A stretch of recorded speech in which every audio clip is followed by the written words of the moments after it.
Hello, everyone.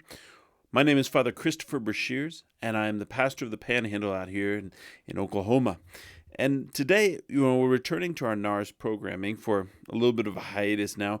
We've been really busy with kind of coming out of COVID and trying to restore things and get things rolling back again. So it's been a little while, and I thank you all for bearing with me. We've got a new kind of question, or there's been actually a lot of questions surrounding this very topic today. And so, one of the things that I want to cover is our new recent policy about dressing with dignity when we come to Mass. There's been a lot of questions, and so I thought one of the easiest ways to handle this is to come on here and to do a video, kind of show everybody what I mean.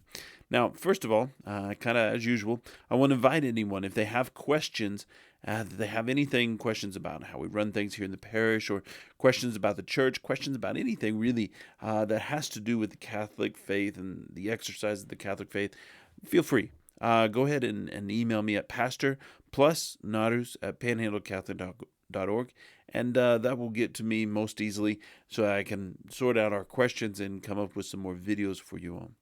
So without further ado, let's get over to dressed with dignity. And this is one of those things that I really have enjoyed working on recently because of how much positive response we've gotten from this.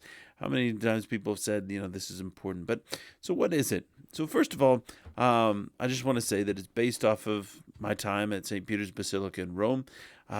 There and at most of the churches in Rome and most of the churches, Catholic churches all throughout Europe, they have a standard, a minimum of how you can be dressed to come into churches. So they won't even let you in. So let alone, and they won't provide you anything, to help with that. So we want to talk about a couple of things here. This policy, there's a minimum, which is the bare minimum, and that's from our website, panhandlecatholic.org/dignity, or you can go to our homepage of panhandlecatholic.org, and then under the start, if you'll just kind of hover over that start button, underneath that will be a drop down about dignity. So there's a minimum. There's a minimum of what you ought to have, but that's not to say that that's the only. So we're going to go through some of the minimum today, but there's also an excellent on there. And what I want to kind of emphasize with that is that's kind of the spectrum of what we visualize as the most generally acceptable. Again, there needs to be a minimum. If not, then you shouldn't come in. And that's because, we have this policy because we've been created with dignity. And that's important to relate to people, but also really to have our relationship with God to be proper. So it goes back to really, who are we? And since we've been created with this dignity, and we'll talk about this a little more in a minute, but it goes back on touching on exactly who we are, how we were made. God has made us in his image and likeness. He has made us with a great dignity and given us an even higher one through the waters of baptism, washed us clean, and then vested us in a white robe so that we might take that robe cleansed and unstained, presentable to God in heaven. And so he doesn't say that we should come naked, that we should come with all of, that we should come with debauchery, or we should come with these other things. He's saying, come to me with this beautiful vestment. God deserves our best. So this is the answer to the question, why? People say, why, Father? Why do we have to, dress up for church? And again, we're only really emphasizing the minimum here and saying we're not, telling everybody that they can't come into church if they're not dressed to the nines, if guys aren't coming in a suit and jacket and tie, which would be great. But that's not what we're trying to emphasize here. We're not trying to say, if you don't make an excellent version of the dress code, then you can't come in. No, but if you don't have a minimum. And really, it's because God does deserve our best. He deserves us not to be lazy. He deserves us to really think about how we're coming into his house and to treat him with that respect. He wants us to be dressed with dignity. This is, there's this beautiful scene in the story of the prodigal son, the prodigal child who goes off to a foreign land. And as he is, found himself on tough times, he's already, offended his father. He's asked for his inheritance, basically saying, I wish you were dead. And so he goes off and he spends it on every kind of evil, on every kind of sin. And there's a great famine that hits the land, and he has nothing left. And he's sitting there starving. He says, well, but if I go back to my father, at least I can be his slave. But as soon as the father sees him, and he's in rags, he's coming back, and he's not dressed well, not dressed like he ought to be the son of the master.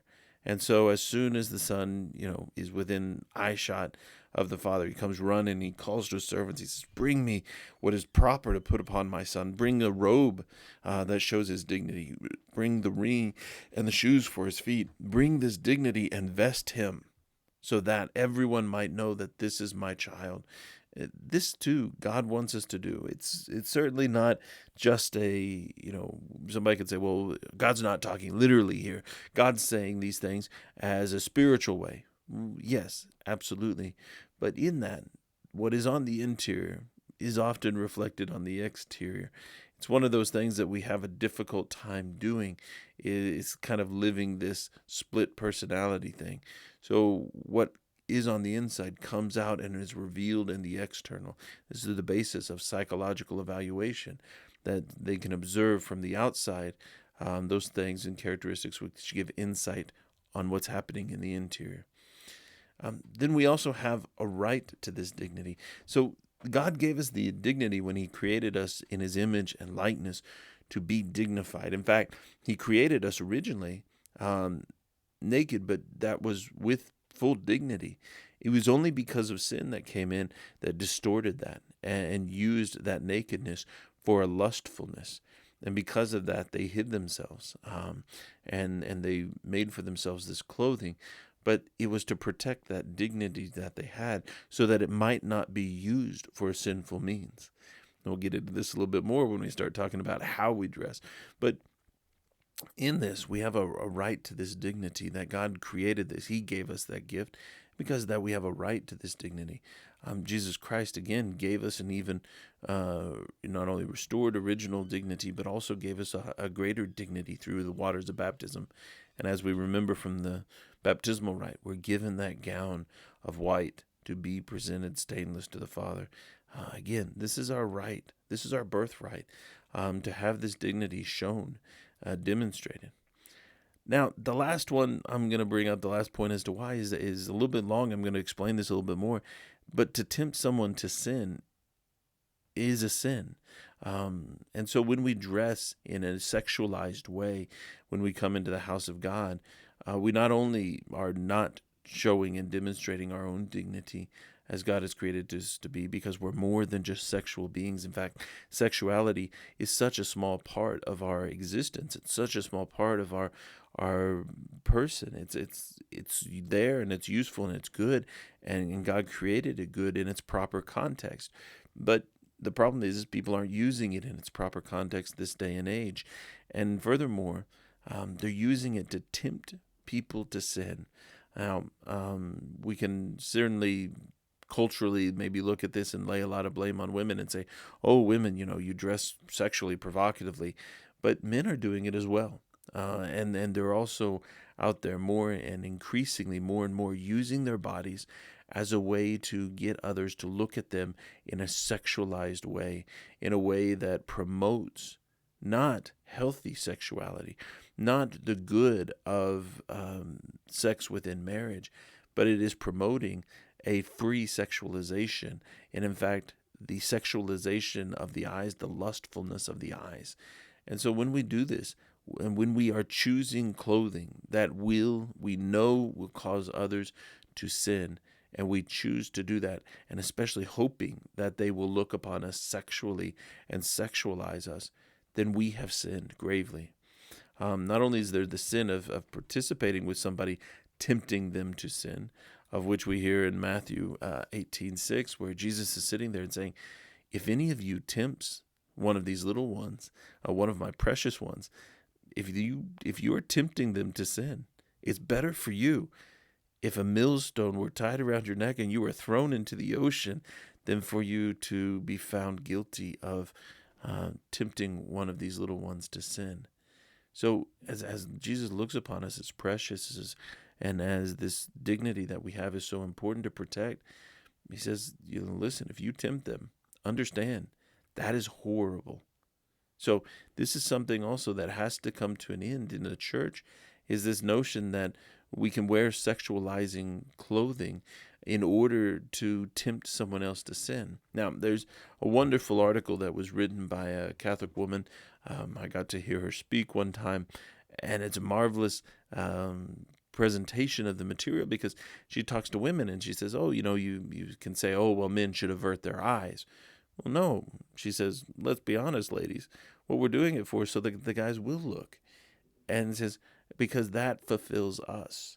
And she gives this great parallel. She said, now, how fair would it be to say, that, we're not tempting guys very much, or they should be able to control themselves, or they shouldn't ogle us, or they shouldn't, look at us, even though that we're wearing our clothing to present our sexualized selves for that consumption of the eyes, and say, well, but, they shouldn't blame us. They shouldn't look at us. She said, well, what if we're working out hard, ladies, and we're going to the gym and we're trying very hard to be healthy and to be fit. And she says, and then our boyfriend or our husband walks around with a chocolate cake behind us the whole time. We're on the treadmill, and there he is just chomping down on this delicious chocolate cake. She says, ladies, are we going to look at that chocolate cake? You're darn right we're going to look at the chocolate cake. And she says, are we going to be hungering for it? And are we even maybe going to be in a certain form lusting after that cake? Yes, that we want that cake so desperately. We would do, many things to get that cake. And it's wrong in that we're trying to be good. And she says, so this same thing, it would be wrong for the guys to carry around that chocolate cake. She said, ladies, we're the chocolate cake for guys. And they are much more visually stimulated. And so we have to be very cautious about that when we dress ourselves, when we present ourselves in society, in culture, and I would go on to say very much so in church, maybe especially in church, and most significantly in church. Because what she hits on is a really important factor there, and that is also of the sin of pride. And then we go to the subsection of pride to get vanity. And to have, people, men or women, it doesn't matter, but whoever it is dressing sexually, especially in church, to try to get someone to look at them, to try to lust after them or desire them for their bodies. We're so much more than our bodies. St. John Paul II said of pornography is not that it shows too much, it's that it shows too little of the person. We think of that, a completely naked person sitting there, and he says it shows too little. And he says it doesn't capture who they are. It doesn't capture their dignity and all of that. So when we're sitting there and we're promoting just our physicalness as a type of who we are, that we are just our flesh, and we're not a soul, and we're not a mind, and we're not a spirit, then we miss this completely. And furthermore, we've fallen into the sin if we're sitting there trying to dress in a sexualized way, in a sexy way. Then we are promoting out there so that people will look at us and consume us, and that will give us kind of this vanity, this feeling of satisfaction that we've somehow arisen to the level of being sexy. Well, okay, but that's a vanity. That's pride. And we cause others to sin as well when we sexualize ourselves, when we put ourselves out there sexually. So we do this whenever we're in any place, but especially in the church. This should not be a distraction from the Holy of Holies. It should not be a distraction from the most precious body and blood of Jesus Christ. It should not be a distraction in the most holy part of the week or of the day. It should be a time that we are not distracting and taking away from the glory of God, taking people's eyes away from the higher things down to the lower things. And we should not be trying to lead somebody into sin. Now, let's talk about the how, kind of the minimum. So we have here, this is on the website, this is on some sheets that we've handed out with both sexes. No exposed thighs, no exposed shoulders, tank tops, spaghetti straps. On the exposed thighs thing, as I work out in the gym, the thigh muscle comes down and attaches around the knee. And so it kind of starts to jut out around, 2 to 3 inches above the knee, the actual kneecap, the knee bone. And so, if you sit there and say, well, okay, if that's a good kind of measure, if seated down or standing, your shorts do not come down, or your covering for women, your dresses don't come down and cover at least down to within 3 inches of your knee, then that's the problem. You've created out there a sexualization of your body. Same thing goes for guys. Guys also, short shorts are coming back for guys. Again, guys, this is not appropriate in church. No exposed shoulders, tank tops, spaghetti straps, that kind of sort. We go ahead and look at no exposed chest below the collarbone. Now, this is maybe a little bit strict, and I'll get into that when we have the pictures come up. But no exposed midriffs or midsections, midriffs, or low riders. No overly tight or form exposing. It can be kind of form fitting, but not form exposing clothing, and we've got the examples coming up. No barefoot, no flip flops. For men, no hats, caps, beanies, etc. Men, your heads are not to be covered. Plain, simple, act of dignity. For also, we ask that you not wear metal-studded belts or metal-studded jeans.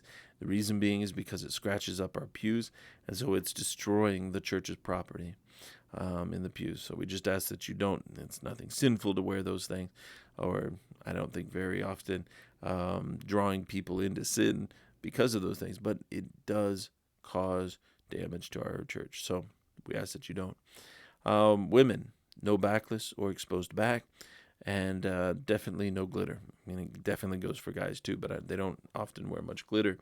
It's not normally the scenario out here that we have. But glitter, it's just impossible to clean up. It's not because of any other reasons. Sequins are fine. If your shirt, your blouse has sequins on it, that's one thing. But we're talking about glitter. It falls off and it gets everywhere. And so it just becomes a problem. So when we're talking about no exposed thighs, this is what we're talking about here. You can see here the point is to sexualize the legs, and especially this kind of notion of the legs going on forever, or where do they go to. The higher up that they get, the more the imagination goes to where those legs are going. And so again, we're trying to be cautious of this. No exposed shoulders. What we see here for guys, it's certainly emphasizing their muscularism. They're trying to show off that their muscular physique is something to be attractive and sexualized. For women, the bare shoulders kind of has this callback to a woman being wrapped up in a towel, and as if at any moment, because it's not hanging on her shoulders, it could fall off. Spaghetti straps the same way. So nothing there. Now, no exposed chest below the collarbone. I used to think this was only a problem for women, but even in this church, I've seen guys wearing their shirts, down to their belly buttons. It's a ridiculous thing, guys. I'm sorry. I don't know who told you this was sexy. I just think it's the most ridiculous thing I've ever seen. Guys, button up your shirts. Now, where do we adjust the collarbone at? The collarbone could be a little high, but not at the top of the collarbone, but at the bottom of the collarbone, which is about the mid chest. And basically what it's to say is no cleavage, either on a guy or on a girl, should be exposed at church.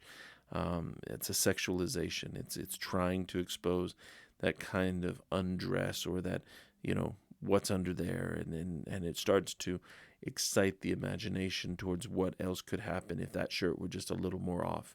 So again, the bodies have great and deserve great respect. Don't cheapen them in this way to just be sexualized. Also, midriffs, not something I normally thought of associated with guys.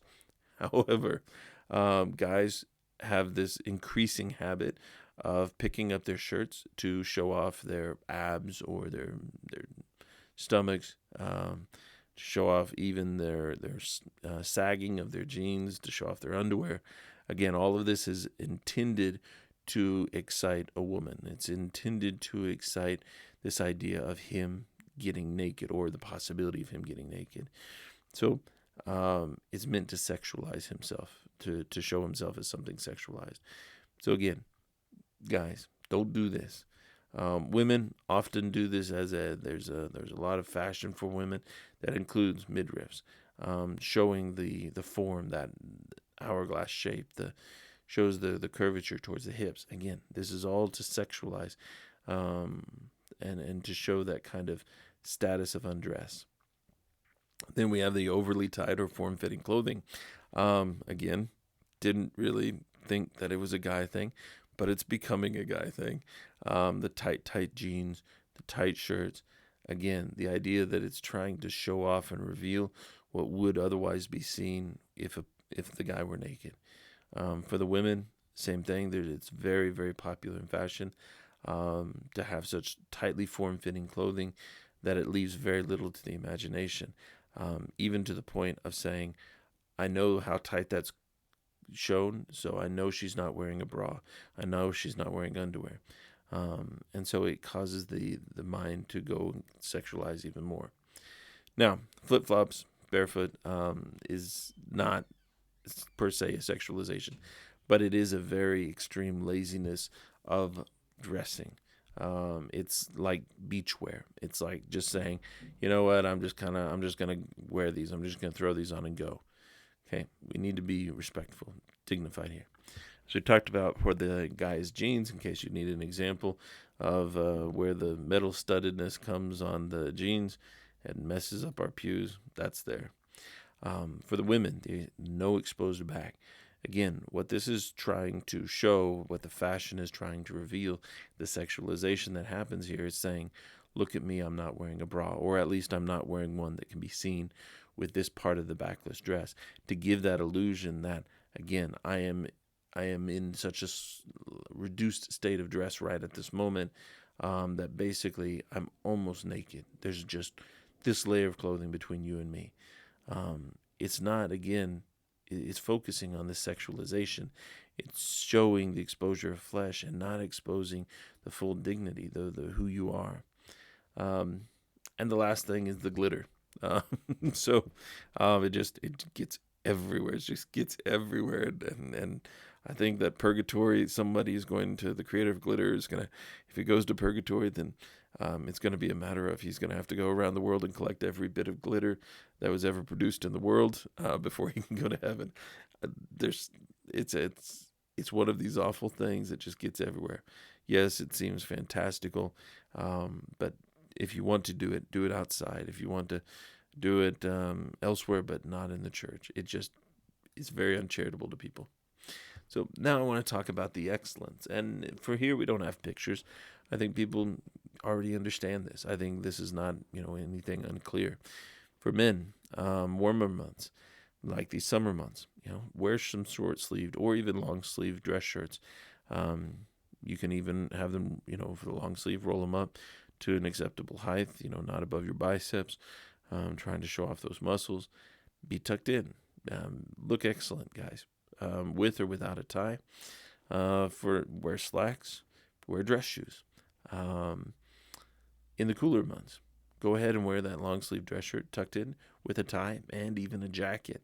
It looks sharp, guys. And to be honest, when you show ladies that you care about how you look, and you say it's important for me to dress up for God, she's gonna think he's gonna dress up for me too, because I'm also important, and I'm also have a dignity that he will dress up for me too, and it shows a lot of time and concern.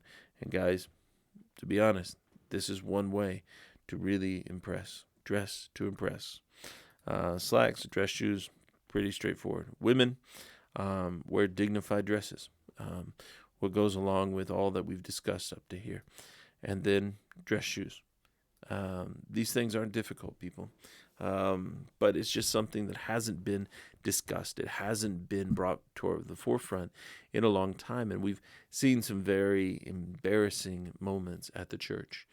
Weddings have been very embarrassing to watch and to witness, and to think that there are guys out there, even the groom, at some of these weddings, where his fiancée, soon-to-be wife, is out there and bearing her chest, her breasts for the whole world, and as if to kind of show off, I guess. But then all those guys in the room are drawn, and their attention is fixated, and he's got to know that that's what those guys are thinking about. They're thinking about his wife and wanting her, and as if it's some kind of prideful thing where, oh well, I got this beautiful bride, I get to actually sleep with her. But they're already in their minds having a lustful encounter, using her. And that's no way, gentlemen, to stand up for the dignity of your wife. That is no way for her to be treated. And so, in that, gentlemen, stand up and defend her dignity, defend her honor, even if that means that there's a hard conversation to have about how she ought to dress at the wedding.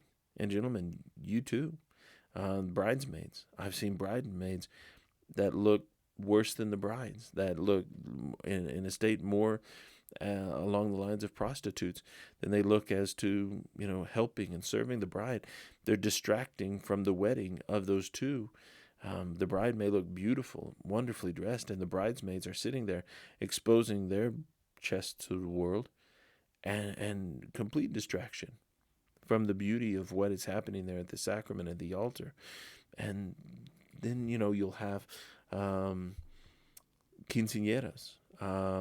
And these are 15-year-old girls, and being sexualized already to this extent as the day that they're to celebrate their following of Mary in modeling their Christian life after her. And it's incongruent. They're coming into the house of God as a sexual object, and that's not okay. Brides, the mothers of the bride, or the mothers of the grooms, mothers of the quinceañera. I mean, I've just seen it all. The most shocking thing to me recently was somebody dressed up at the confirmation. One of the sponsors was dressed up in a very undignified way. And, the confirmandi have to wear the red robes because they haven't been able to dress properly, and because nobody's going to do that. We're just going to cover it up instead of making a rule for it, calling people to a higher way of living. Instead, we just cover up the confirmandi, but now we're going to have to cover up everyone. And this is not it. This is not what God wants. God wants us to have this realization. He wants us to have this integration in our hearts. What are we doing? We've been given bodies. We've been given our very selves to be great and wonderful. And we have this dignity that is immense. It's higher than that of the angels. And yet we're not acting like it. We're not living that way. We live as if we are just sexual beings, as if we're just animals that are only interested in sex, but not even procreation. At least the animals have that they're at least after procreation. Now, today, it's just about just fulfilling sexual desires and promoting that in our dress, and especially in the house of God. That's not okay. To tempt people in the house of God is not okay. To have that level of vanity that you have to be a sexual object, a sexual icon in the church, is not okay. It should be an embarrassment if someone were to ever say to you, oh, at church, I just saw that dress and it was just so sexy. That should be an embarrassment, because it means that you're vain, and it means that you've tried to lead other people into sinfulness. Because of that, we have the shawls that the sisters give out, and we have them there. If you've come dressed and you really feel like, you know what, I left the house this way and I thought it looked good, and I changed my mind. I don't think it does. I don't think it's dignified the house of God. Wear a shawl. We bought a ton of those shawls, and we bought them so that we might be able to offer them for you. We want you to come to Mass. This is the thing. It's not Father Bashir's, what a prude, and he doesn't want anybody to come to Mass. I want you to come to Mass. I don't want you to tempt the people in church to sin. I don't want you to have a millstone wrapped around your neck and for you to be thrown into the depths or for you to wish that were to happen because of what's going to happen to you for what you've sinfully done. I don't want anyone to come into the house of God and to not be radiating that dignity of Christ. I don't want anyone to come into the house of God and to come in and to feel like they are being looked at sexually. I want everyone to come into the house of God and to worship in dignity and respect. And so we have these rules in place. Again, modeling ourselves off of St. Peter's in Rome, modeling ourselves off of most of the church in Rome, in Italy, in Europe. They won't even let you in. Even if you're a tourist, they won't even let you in, let alone the Mass. What we're saying is, we want you to come in. Even more than St. Peter's in Rome, we're happy to give you a shawl, to lend it to you for the whole entirety of the Mass, to cover if you have come in an undignified manner, and maybe you just forgot. It's okay. We're working with you. We want you to come into Mass, but be there, and be there in a way that is, one, not taking away anything from the glory and the honor due to God, not distracting anyone and causing, leading anyone into sin by your actions, by your dress. Come dressed dignified. And we made this offer. If anyone has any kind of financial restrictions that they cannot meet the minimum because of a financial reason, come to the office. We will help you.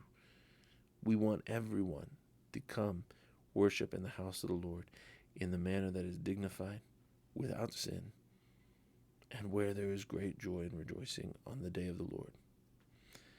All right.